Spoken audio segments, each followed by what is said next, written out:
Tu as envie de te lancer dans la photo de couple ou tu as une séance couple de prévue? Eh bien, tu es au bon endroit car dans cette vidéo, je t'explique tout concernant les séances photo de couple, de la préparation à la livraison des photos, en passant par le choix des vêtements, de l'endroit, le matériel que j'utilise, ce qu'il faut faire et ne pas faire. Bref, tu sauras tout, mais c'est juste après ça.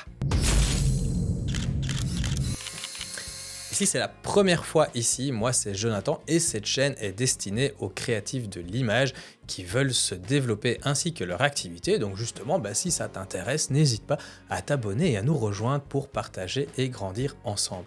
Et aujourd'hui, je te parle de séances photos de couple et la première question qu'on pourrait justement se poser, c'est déjà, mais pourquoi réaliser des séances photos de couple?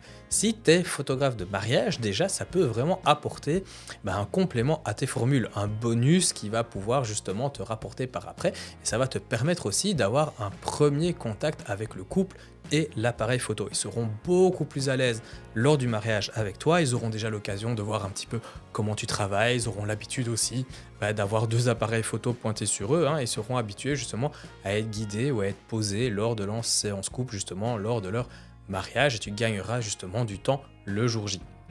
Ça peut servir aussi à avoir de belles photos à utiliser pour le save the date ou pour la décoration le jour du mariage.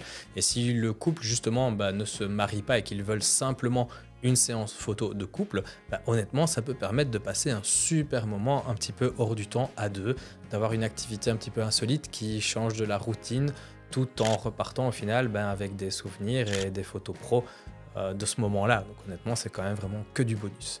Je pense que tout ce que je viens de dire au final dans ce point sont des excellents arguments de vente à mettre en avant si tu désires justement réaliser ce genre de séance. Et la première étape dans la préparation de ton shooting de couple, c'est justement de trouver un endroit et donc de choisir un lieu. L'environnement au final dans lequel tu vas prendre tes photos va jouer un rôle mais clé sur le rendu des images, que ce soit en termes d'émotion, de visuel, d'ambiance. Voilà, l'important au final c'est de trouver un lieu pour moi qui a vraiment du sens pour un couple, tout en ayant un rendu visuel agréable. Donc je te conseille de bien communiquer en amont avec le couple et en fait de leur poser déjà des questions comme c'est plus urbain, plus nature, quelle est l'ambiance que vous voulez sur vos photos, quelle émotion au final doit se dégager de mes photos, etc. Sans oublier le moment auquel justement tu vas te rendre dans ce lieu-là. Si ce lieu est fréquenté ou non au moment où tu comptes justement y aller. Voilà, je prends l'exemple d'un couple qui voulait une ambiance nature, authentique, mais quand même avec du caractère dans lequel ils n'ont pas l'habitude d'aller et pas trop fréquenter car ils n'étaient pas à l'aise. On a réalisé un shooting aux ruines justement d'une abbaye. C'était juste parfait et on a décidé d'y aller justement à un moment qui n'était pas fort fréquenté pour qu'ils soient beaucoup plus à l'aise. Un autre couple où la demande en mariage s'est faite dans un bois justement près de chez eux, ils tenaient absolument à faire une séance couple là, en final un petit peu comme un petit clin d'œil. Voilà. Alors évidemment, des photos en ville vont être nettement différentes que des photos à la campagne ou à la montagne. Donc en fait, discute, échange, propose. Et si jamais, je trouve moi personnellement que les jardins botaniques, c'est toujours au final des chouettes endroits à photographier. Mais une nouvelle fois, ça colle à mon style et à ma palette de couleurs. Donc toi, tu peux justement repérer les endroits à l'avance à l'aide de sites internet, de Google Maps, etc. Tu peux aussi justement te créer un guide avec des lieux de shooting sympas dans ta région à proposer et à envoyer au couple ou au futur marié qui te demande une séance couple. Ensuite, tu vas avoir un choix à faire dans les tenues que vont porter ton couple. Et alors ici, justement, tu dois les conseiller. Personnellement, moi, je demande déjà des vêtements dans lesquels ils se sentent à l'aise et qui les représente. Je trouve ça un petit peu naze en fait d'essayer juste de se créer un petit style comme ça qui n'est pas le leur juste parce qu'on va faire des photos. Il faut qu'au final que la séance leur ressemble et il faut que la séance ressemble au couple, ça c'est hyper important. Il faut aussi des vêtements qui ont du sens, donc par exemple pas de chaussures de randonnée à la plage, pas de tongs en ville, voilà, je privilégie moi les couleurs neutres, donc le kaki, le beige, le brun, pas de fluo, pas de flash, pas de grosses marques apparentes ou des gros logos, etc.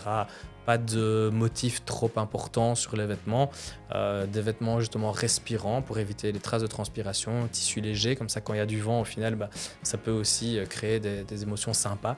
Donc voilà, au final le tout pour éviter que les vêtements en fait attirent trop le regard et détournent quelque part la photo au final. Donc, quand on a envie de regarder une bonne séance couple, une bonne photo de couple, on a envie de regarder le couple et l'émotion et pas il avait un vêtement, ça attire directement mon œil, quoi.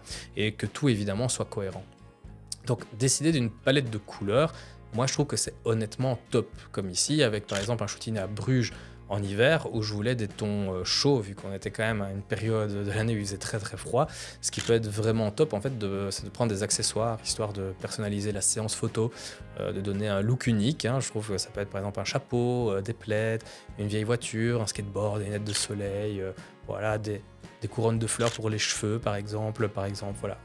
Ensuite, il faudra choisir justement le moment de la journée. Alors évidemment, ça va varier en fonction de la saison et du lieu choisi. J'utilise l'application Golden Hour justement pour connaître les heures précises de lever et de coucher de soleil et donc le moment idéal pour shooter.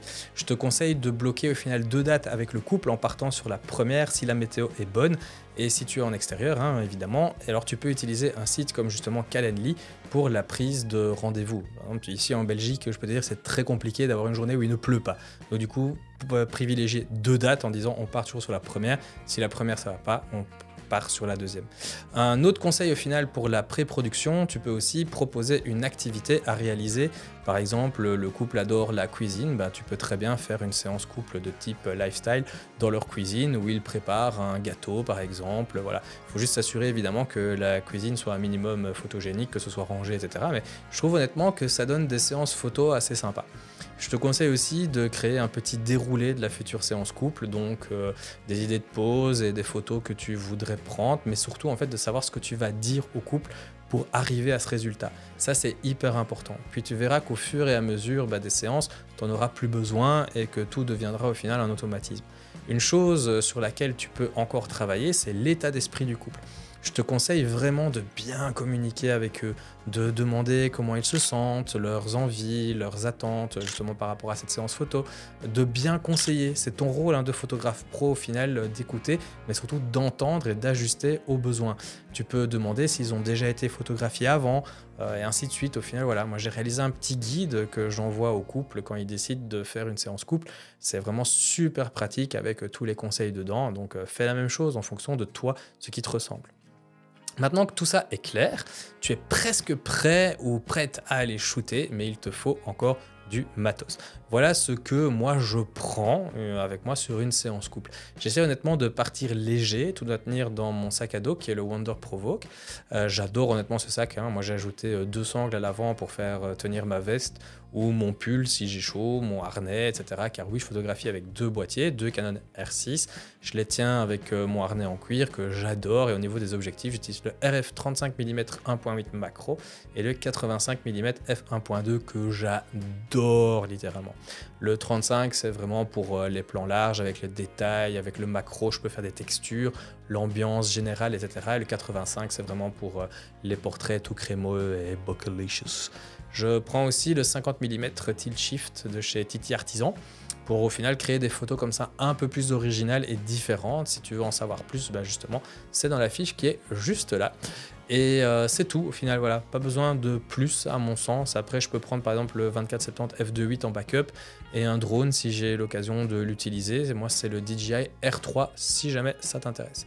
Et on peut maintenant passer au final à la partie shooting. Donc quand tu es sur le terrain, le plus important c'est de rythmer ta séance, d'alterner un petit peu entre les moments plus posé et des moments de mouvement, de vraiment créer au final une expérience et une espèce de petite bulle comme ça autour des mariés ou du couple.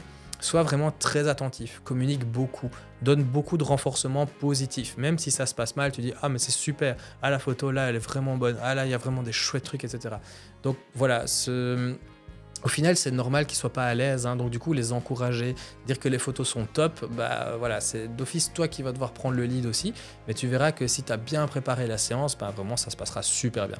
Ici, c'est vraiment du psychologique pour que la photo, au final, soit bonne, tu dois mettre à l'aise, tu dois rassurer, tu dois rythmer, et ça vient plus facilement avec le temps.